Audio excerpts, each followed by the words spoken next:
आप सभी को जय मसीह की। प्रभु आप सभी को बहुत आशीष दे।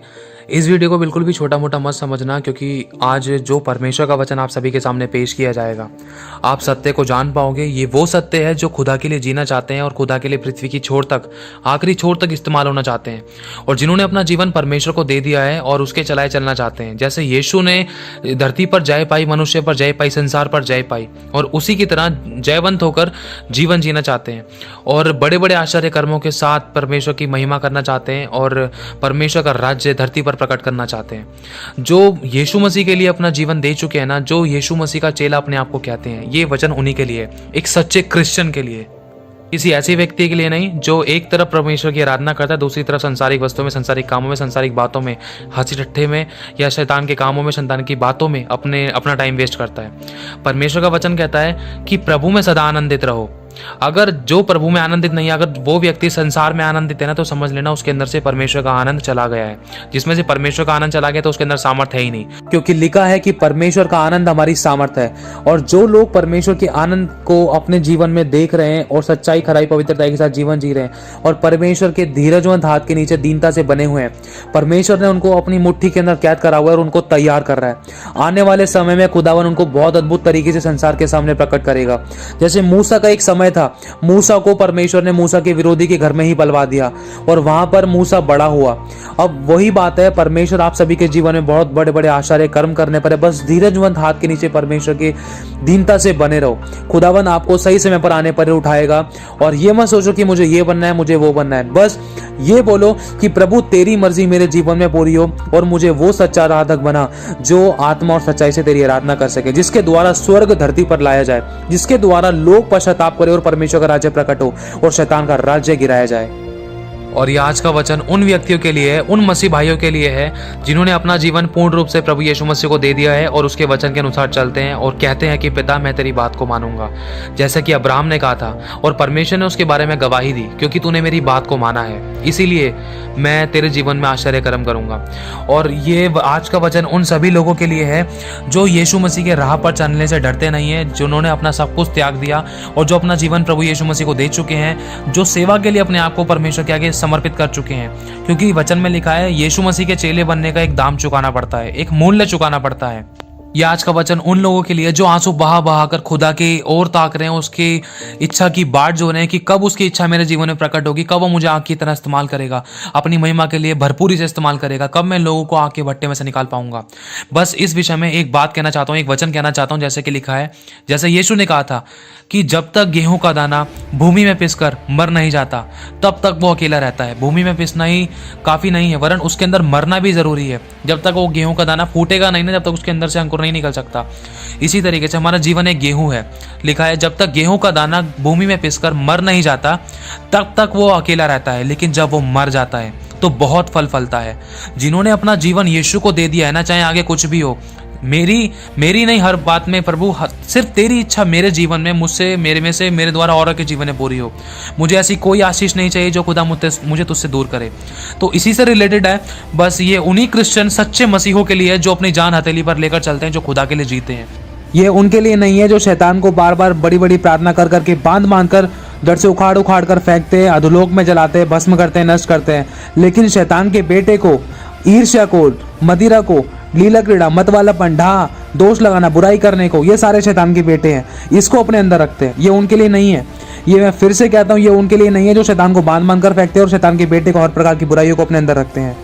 तो अब हम एक बाइबल के अभिषेक के बारे में बात करेंगे, जिनका नाम है एलिया। और जो लोग प्रभु यीशु मसीह की सेवा करना चाहते हैं, प्रभु के लिए जीना चाहते हैं, बड़े बड़े आश्चर्य कर्म करना चाहते हैं, प्रभु के गुणों को प्रकट करना चाहते हैं, पृथ्वी की आखिरी छोर तक इस्तेमाल होना चाहते हैं और आश्चर्य कर्मों को प्रकट करना चाहते हैं, परमेश्वर के राज्य को बढ़ाना चाहते हैं, बड़ी बड़ी सेवा करना चाहते हैं, लाखों करोड़ों आत्माओं को बचाना चाहते हैं और बड़े मंच पर परमेश्वर की महिमा करना चाहते हैं, तो इसमें पहली बात तो उतावली नहीं करनी। दूसरी बात इसमें जो चाहिए वो है एलिया का समर्पण, और दूसरा परमेश्वर की बात को मानना, तीसरा परमेश्वर की अधीनता में चलना, चौथा एक धीरज धरना। जब तक एक अभिषिक्त, जब तक एक याजक, जब तक एक परमेश्वर की जो सेवा करना चाहता है उस व्यक्ति में ये क्वालिटी नहीं होगी तो वो परमेश्वर की सेवा पूर्ण रूप से नहीं कर पाएगा। और जब तक ये चीजें नहीं होगी तो समर्पण में आग नहीं उतर सकती। जब तक समर्पण में आग नहीं उतरेगी तो चाहे हम कितना भी सुसमाचार सुना ले, सामने वाले का जीवन नहीं बदल सकता। तो एलिया नबी ने ऐसा और क्या किया जिसके द्वारा उन्होंने अपनी बुलाहट को पूरा किया जो परमेश्वर ने उनके लिए रखी थी, और वो जिंदा स्वर्ग में अग्नि में रथों और घोड़ों के साथ जिंदा आकाश में उठा लिए गए। और हम लोगों को ऐसा क्या करना है कि हम भी अपने बुलाए जाने और चुन लिए जाने को भलीभांति सिद्ध करने का प्रयत्न करते रहें और परमेश्वर की सिद्धता में परिपूर्ण हो जाएं और अपनी बुलाहट को पूरा करें और परमेश्वर को प्रसन्न करें, जिसके द्वारा हम भी स्वर्ग में जिंदा उठा लिए जाएं। बिल्कुल भी इस बात पर शक मत करना, ये मत सोचना कि ये तो परमेश्वर ने पहले कर दिया था, आप कहां से हो सकता है। परमेश्वर कल, आज और आने वाले समय तक हमेशा एक सा रहने वाला परमेश्वर है, वो कभी नहीं बदल सकता। वो हमारे समर्पण को चाहता है, वो चाहता है कि हम उसकी इच्छा के अनुसार चले। जैसे यीशु ने कहा था कि मैं अपनी भेजने वाले की इच्छा को पूरा करना चाहता हूं, मैं उसी की इच्छा को पूरा करूंगा, और यीशु भी जिंदा स्वर्ग में उठा लिए गए। तो लिखा है कि एलिया नबी भी हमारे समान दुख सुख भोगी व्यक्ति था, और एक बार ऐसा हुआ कि एलिया नबी की मुठभेड़ बाल के पुजारियों के साथ हुई, और परमेश्वर की आत्मा के अनुसार एलिया नबी ने बाल के पुजारियों को, मतलब दुष्ट आत्मा के पुजारियों को ललकारा, और दोनों की तरफ से एक एक वेदी बनाई गई, जिसमें सबसे पहले वेदी उन बाल के पुजारियों के द्वारा बनाई गई थी, जिसमें उन्होंने अपने बाल के देवता को खड़ा कर रखा था, और उसके बाद उन्होंने उस वेदी को तैयार करने के बाद उसके ऊपर भेंट रखी, और वो सुबह से लेकर शाम तक बहुत लंबे समय तक चिल्लाते रहे, आराधना करते रहे अपने देवता की, और प्रार्थना करते रहे उससे, यहाँ तक कि अपने आप को बर्छियों से घायल कर लिया, लहू लुहान कर लिया, खूनम खान हो गए, लेकिन उनकी प्रार्थना उनके देवता ने, उनके देवी देवताओं ने नहीं सुनी, और उन्होंने यहाँ तक कि अपने आप को इतना नुकसान पहुंचा लिया था, फिर भी उनकी वेदी पर कोई आग नहीं उतरी, ना ही उनकी भेंट उनके देवता ने स्वीकार करी। और दूसरी तरफ जब एलिया नबी ने वेदी को बनाना शुरू किया, तो हम सबसे पहले जानेंगे कि एलिया नबी ने वेदी को किस प्रकार बनाया और कैसे बनाया, क्योंकि ये बात हमारे जीवन से जुड़ी हुई है और हमारी बुलाहट से जुड़ी हुई है। तो एलिया ने सबसे पहले ऐसा क्या किया? एलिया नबी ने सबसे पहले 12 गोत्रों के अनुसार 12 बड़े बड़े पत्थर लिए, जिसमें वो पत्थर हमें क्या दर्शाते हैं, जो हमारे जीवन से जुड़े हुए हैं। सबसे पहला पत्थर दर्शाता है भय, परमेश्वर का भय मानना, और दूसरा पत्थर दर्शाता है प्रेम करना, पर हर एक जन को अपने समान, अपने पड़ोसी को अपने देह के समान प्रेम करना, और परमेश्वर से अपने सारे बुद्धि, सारे प्राण, सारे आत्मा से, सारे शरीर से, सारे तन मन धन से परमेश्वर से प्रेम करना। और तीसरा पत्थर दर्शाता है आनंद का, हमें संसार का नहीं वरन परमेश्वर की उपस्थिति में, परमेश्वर के वचन के अनुसार, परमेश्वर की हुजूरी में हमें आनंद होना चाहिए, ये नहीं कि शारीरिक आनंद।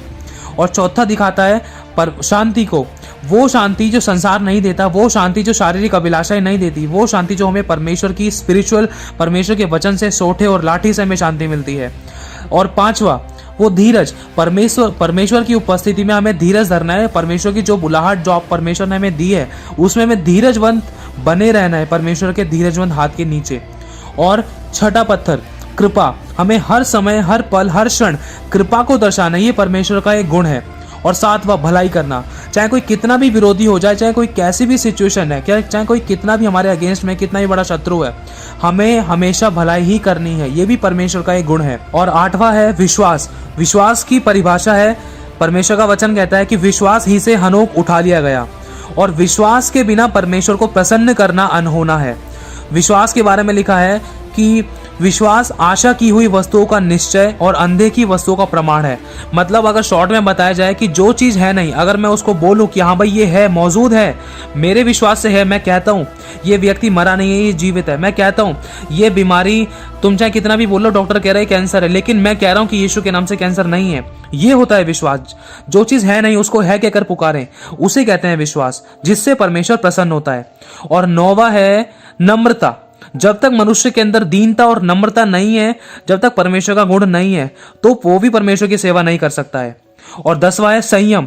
मतलब अपने पूरे शरीर पर, अपने पूरी शरीर, प्राण और आत्मा पर जब तक इंसान कंट्रोल नहीं कर सकता, अपनी पांचों इंद्रियों पर कंट्रोल नहीं कर सकता है, अपनी जुबान पर, अपनी आंखों पर, अपने विचारों पर, अपने मन पर, अपने शरीर, प्राण और आत्मा पर कंट्रोल नहीं कर सकता है, तो वो भी परमेश्वर को प्रसन्न नहीं कर सकता है और ना ही परमेश्वर की सेवा पूर्ण रूप से कर सकता है, क्योंकि लिखा है जो शारीरिक दशा में वो परमेश्वर को प्रसन्न नहीं कर सकता। और 11वां है अधीन। जब तक हम परमेश्वर के अधीन नहीं हो सकते, उसके आगे अपने आप को सरेंडर और समर्पित नहीं कर सकते, तो हम कुछ नहीं कर सकते। अगर हम अधीन नहीं है तो इसका मतलब हमारे अंदर घमंड है, या बुराई है, या ईर्ष्या है, या अपने आप को बड़ा दिखाने की एक इच्छा है और एक अभिलाषा है, या अपने आप को अच्छा दिखाने की अभिलाषा है, या हम सेखीखोर हैं, तो ये इसका मतलब परमेश्वर की हम अधीनता में नहीं है। अधीन का मतलब होता है जो व्यक्ति अपने आप को शरीर, प्राण और आत्मा से हर बात से बिल्कुल परमेश्वर के आगे जीरो कर ले, उसे कहते हैं अधीनता। अधीनता का मतलब होता है अपने आप को जीरो कर लेना और सामने वाले को अपने जीवन से ऊंचा कर देना, मतलब खुदा के वचन को इज्जत दे देना, जैसा खुदा कह रहा है वैसा कर लेना।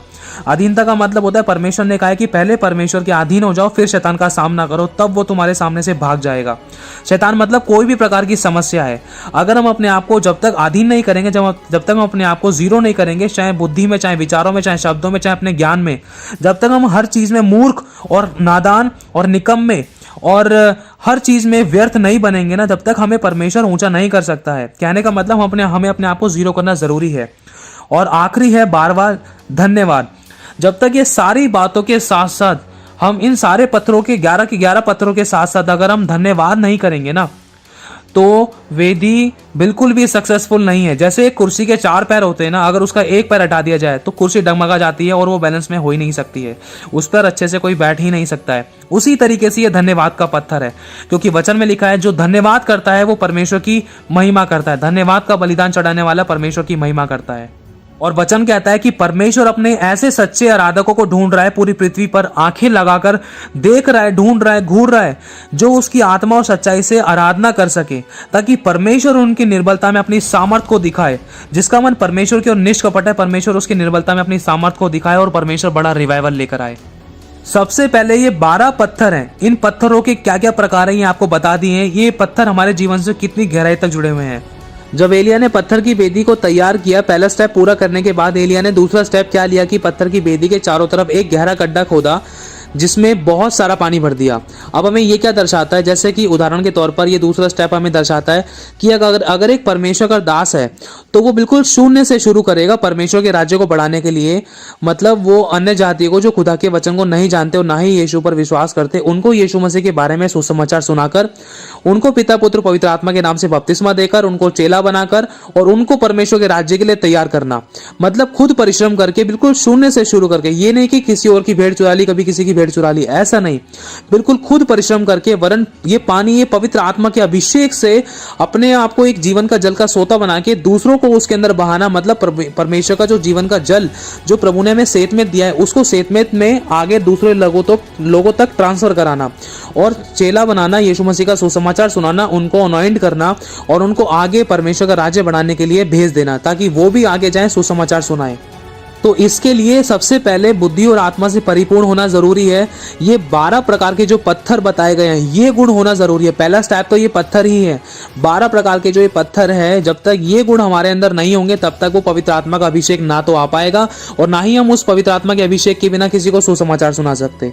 अगर सुसमाचार नहीं सुना पाएंगे तो परमेश्वर का राज्य भी नहीं बढ़ सकता और ना ही हम बुलाहट को पूरा कर सकते जो परमेश्वर ने हमें दी है। और तीसरा स्टेप क्या किया एलिया ने? तीसरा स्टेप, एलिया ने बहुत सारी लकड़ियों को लिया और उस वेदी के ऊपर सजा दिया। वेदी के ऊपर लकड़ी को सजा दिया। लकड़ी का मतलब क्या होता है? इंसान का रोटी, कपड़ा, मकान, नौकरी, बिजनेस, ये चीज ऐसी होती है जब तक इंसान इन चीजों का सैक्रिफाइस नहीं करता तो वो यीशु के योग्य चेला नहीं है। लकड़ियों का मतलब है सैक्रिफाइस करना, अपनी बेस्ट से बेस्ट चीजों को यीशु मसीह के लिए त्याग देना, छोड़ देना। जैसे यीशु ने साफ कह दिया था कि चेला बनने का एक मूल्य है, दाम चुकाना पड़ता है। वो दाम यही है, जब तक हम अपनी नौकरी, बिजनेस को, अपने बेस्ट से बेस्ट चीजों को यीशु मसीह के लिए नहीं छोड़ेंगे तब तक हम उसके योग्य चेले हैं ही नहीं। जैसे एलिया नबी के द्वारा एलीशा का अभिषेक हुआ था तो एलीशा ने अपने नौकरी, बिजनेस को, मतलब अपने बैलों को जला दिया था और उनका मांस पका दिया था और क्या कहते हैं, फिर कमर बांधकर एलिया के पीछे हो लिया था। मतलब ऐसा इसीलिए किया कि एलीशा को बार बार अपने नौकरी, बिजनेस की तरफ, अपने पीछे की तरफ मुड़कर देखना ना पड़े, कि ये उसका नौकरी, धंधा, रोजगार उसको पीछे की तरफ वापस ना खींचे अपने पास। इसीलिए एलीशा ने इन सब चीजों को खत्म करके एलिया के पीछे कमर बांधकर दौड़ना शुरू कर दिया, अपनी बुलाहट की ओर दौड़ना शुरू कर दिया। इसीलिए परमेश्वर का वचन कहता है कि यीशु का चेला बनने के लिए ना एक दाम चुकाना पड़ता है, क्योंकि चेलों ने भी इसका दाम चुकाया है। और एलिया नबी ने इसमें चौथा काम क्या किया? उस लकड़ियों पर एक बछड़े को लाकर रख दिया और सजा दिया। बछड़े को उसके ऊपर रख देने का मतलब है, वो बछड़ा हमें क्या दिखाता है? वो चौथा काम क्या दिखाता है? मतलब अपने आप को दे देना। एक गीत गाते हैं ना कि खुद को चढ़ा दे तो सेवा कर पाएंगे, अगर खुद मर जाए तो सुख से जी पाएंगे। और ये भी लिखा है कि जब तक कोई अपने आप का इनकार ना करे तो वो मेरे योग्य चेला नहीं है। जैसा कि यीशु ने कहा था कि जब तक कोई अपने आप का इनकार ना करे तो वो मेरे योग्य चेला नहीं है। और हम एक गीत भी गाते हैं कि खुद को चढ़ा दे तो सेवा कर पाएंगे, और खुद मर जाए तो सुख से जी पाएंगे। और यीशु के पीछे मैं चलने लगा, ना लौटूंगा ना लौटूंगा। उस लकड़ी पर उस बछड़े के रखने का मतलब ये है अपनी सारी इच्छाओं का इनकार करना, अपनी सारी शारीरिक अभिलाषाओं का इनकार करना, अपने सपनों का जो हमने सजाए हैं अपने शरीर को सुख भोग विलास देने के लिए, उन सब चीजों का इनकार करते हुए जैसे यीशु मसीह ने अपने आप को क्रूस पर चढ़ा दिया। जैसे पौलुस ने कहा, जैसे वचन में लिखा है कि जो व्यक्ति शारीरिक दशा में है वो परमेश्वर को प्रसन्न नहीं कर सकता। और ये बछड़ा हमें ये दर्शाता है कि जब तक हम अपना क्रूस नहीं उठाएंगे और जब तक हम अपना इनकार नहीं करेंगे, जब तक हम अपनी अभिलाषाओं को खत्म नहीं करेंगे, जब तक हम अपनी इच्छाओं को खत्म नहीं करेंगे और जब तक हम अपनी मैं को खत्म नहीं करेंगे ना, तब तक हम परमेश्वर की सेवा पूरी रीति से आत्मा और सच्चाई से नहीं कर सकते। क्योंकि क्रूस एक बलिदान को दर्शाता है और परमेश्वर का प्रेम एक बलिदान को दर्शाता है। अपने आप को मारना है, अपने आप की अभिलाषा को खत्म करना है, जो हमें खुदा के वचन से, प्रेम से, स्वर्ग के अनंत काल के जीवन से, परमेश्वर के अनुग्रह से दूर करती है। क्योंकि वचन कहता है कि शरीर पर मन लगाना तो मृत्यु है, वरन आत्मा के अनुसार चलना, परमेश्वर के वचन पर मन लगाना तो अनंत काल का जीवन है। और इसके बाद एलिया नबी ने पांचवा काम क्या किया? पांचवा काम किया, एलिया नबी ने 4 घड़े पानी से भर भर के होम बलि और पशु के ऊपर, मतलब होम बलि, पशु और लकड़ी के ऊपर उड़ेल दिए। 4 घड़े बड़े बड़े पानी के भरकर उस होम बलि पर और उन लकड़ियों पर उड़ेल दिए, मतलब उस पूरी वेदी को गीला कर दिया। अब पहली बात तो ये सोचने की है कि कभी कहीं गीले में आग लग सकती है, नहीं लग सकती। तो ये 5वां पॉइंट क्या दर्शाता है हमें? 5वां में ये दर्शाता है कि वो पानी वो पवित्र आत्मा का अभिषेक है और पवित्र आत्मा अगुवाई में चलना। जैसा प्रभु कहे उठे तो उठना, प्रभु कहे बैठ तो बैठना, प्रभु कहे चल तो चलना, प्रभु कहे दौड़ तो दौड़ना, प्रभु कहे इसको सुसमाचार सुना तो इसको सुसमाचार सुनाना। जैसा प्रभु कहे वैसा एज इट इज कर देना। पवित्र आत्मा के अभिषेक से भर जाना, परमेश्वर की आत्मा की अगुवाई में चलना। जो आत्मा के चलाए चलते वो किसी व्यवस्था के अधीन नहीं है। और परमेश्वर के वरदानों से भर जाना और परमेश्वर के गुणों को परमेश्वर की सामर्थ के द्वारा प्रकट करना, जिसके द्वारा लोग हैरान हो जाएं और चौंक जाएं और वो खुद गवाही दे, अरे ऐसा कैसे हो सकता है। बिल्कुल ऐसा ही एलिया नबी के समय में हुआ था। जब उन्होंने वेदी के ऊपर जब पानी डाला तो वहां के सारे बाल के पुजारी और वहां के जो लोग थे वो देखकर हंसने लगे कि अरे अब तो वेदी के ऊपर आग जल ही नहीं सकती है, अब तो आग उतर ही नहीं सकती है इस पे, क्योंकि ये तो वेदी की लकड़ियां और वेदी का ये बछड़ा ये तो गीला हो चुका है। पूरी वेदी तो एलिया ने गीली कर दी है, अब गीले पर आग तो लग ही नहीं सकती है। जिसमें लोग हैरान हो जाएं, चौंक जाएं, एक ऐसा अभिषेक कहलाता है। और जब तक ये अभिषेक नहीं होगा, जब तक किसी के बंधन नहीं टूट सकते, ना तो परमेश्वर के आश्चर्य कर्म प्रकट हो सकते। और जब तक आश्चर्य कर्म प्रकट नहीं होंगे, जब तक किसी के बंधन नहीं टूटेंगे, तो कोई यीशु को अपना प्रभु कह ही नहीं सकता है। और इसके बाद एलिया नबी ने उस वेदी के ऊपर 3 से 4 बार पानी और डाला, ताकि लोगों को लगे अरे ये तो हो ही नहीं सकता, ये तो हो ही नहीं सकता। लेकिन परमेश्वर नाउमीदी में उम्मीद का परमेश्वर है। एलिया ऐसी आत्मा और सामर्थ, ऐसी ताकत से, ऐसे अभिषेक से भरा हुआ था, ताकि जो कोई उसके कांटेक्ट में आता था वो सब यीशु क्या परमेश्वर के आगे घुटने टेकते थे। अगर परमेश्वर की सेवा करना चाहते हो तो उनके अंदर ये ऐसा अभिषेक, आत्मा से भरा हुआ अभिषेक होना जरूरी है। जब तक अभिषेक नहीं होगा तो सामने वाले के बंधन नहीं टूट सकते। और एलिया नबी ने ये पानी को वेदी के ऊपर 1 बार नहीं, 2 बार नहीं, 3 बार नहीं, वरन 3 से 4 बार लगभग डाला। और थोड़ा नहीं, वरन घड़े भर भर के डाला। और जो लोग इन बातों को देख रहे थे, इस परिस्थिति को देख रहे थे कि एलिया क्या कर रहा है, अच्छी वाली वेदी को पानी से क्यों भिगा रहा है, इस पे तो आग लगी नहीं सकती है। जो लोग मजाक उड़ा रहे थे, अब उनके साथ क्या हुआ? तो जो वो पानी था वो बह बह कर जो गड्ढे की तरफ, जो गड्ढा खोद रखा था एलिया नबी ने उस वेदी के चारों तरफ गोल गड्ढा, उस गड्ढे में वो पानी बह बह कर आ रहा था। इतना सारा पानी था। फिर उसके बाद जब ये सब कुछ कंप्लीट हुआ तो उसके बाद एलिया नबी ने अपने आप को जीरो किया, अपने आप को जीरो किया। जैसा कि आपको बताया था कि वो 12वां पत्थर, 12वें नंबर का मतलब आखिरी पत्थर कौन सा है, एलिया नबी ने अपने आप को बिल्कुल अधीन किया। अधीन करने के बाद धन्यवाद किया, जीरो किया, परमेश्वर का धन्यवाद किया, परमेश्वर तूने इतना किया, तेरा बहुत शुक्रिया। और जब एलिया नबी ने अपने आप को जीरो किया, फिर उसके बाद एलिया नबी ने परमेश्वर की दुहाई दी। दुहाई किस प्रकार से परमेश्वर को पुकारा कि हे अब्राहम, हे इसहाक, हे इज़राइल के परमेश्वर यहोवा, आज यह प्रकट कर कि इज़राइल में तू ही परमेश्वर है और मैं तेरा दास हूँ और मैंने ये सब काम तुझसे वचन पाकर किए हैं। हे यहोवा मेरी सुन कि ये लोग जान ले कि हे यहोवा तू ही परमेश्वर है और तू ही उनका मन लौटा ले आता है। तब यहोवा की आग आकाश से प्रकट हुई और होम बलि को और लकड़ी को और पत्थरों और धूली समेत भस्म कर दिया, यहाँ तक कि गड्ढे में का जल भी सुखा दिया। मतलब ये 5 प्रकार की चीजें भस्म हो गई। सबसे पहला जब आकाश से आग गिरी तो उस समय पहला परमेश्वर ने होम बलि को ग्रहण किया। मतलब अगर किसी व्यक्ति का समर्पण बिल्कुल अपने आप को जीरो कर अपने आप को चढ़ा देता है ना, तो परमेश्वर उसकी भेंट को, उसकी प्रार्थना को, उसकी परिस्थितियों को, वो चाहे वो जैसा भी है, तो उसको ग्रहण करता है।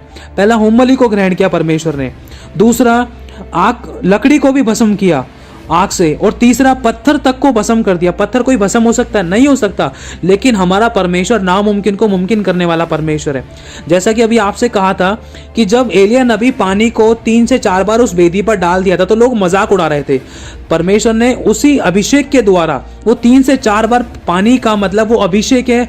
अगर कोई व्यक्ति परमेश्वर का दास ऐसे आत्मा के अभिषेक से भरा हुआ है, चाहे सामने वाला व्यक्ति कितना भी मजाक उड़ा रहा है, तो परमेश्वर अपने आश्चर्य कर्म को ऐसे प्रकट करेगा कि जिसने मजाक उड़ाया ना, वो खुद घुटने टिकाकर बोलेगा कि यहोवा ही परमेश्वर है, यहोवा ही परमेश्वर है। क्योंकि यहां पर लिखा है, तब यहोवा की आग आकाश से प्रकट हुई, पर उस समय होम बलि, पहला होम बलि और दूसरा लकड़ी, तीसरा पत्थर और चौथा धूली समेत सब कुछ भस्म कर दिया। यहाँ तक कि गड्ढे का जो जल था ना, पानी, वो भी सुखा दिया। ये 5 चीज परमेश्वर ने अपने स्वर्ग से आग को गिराकर भस्म कर दिया।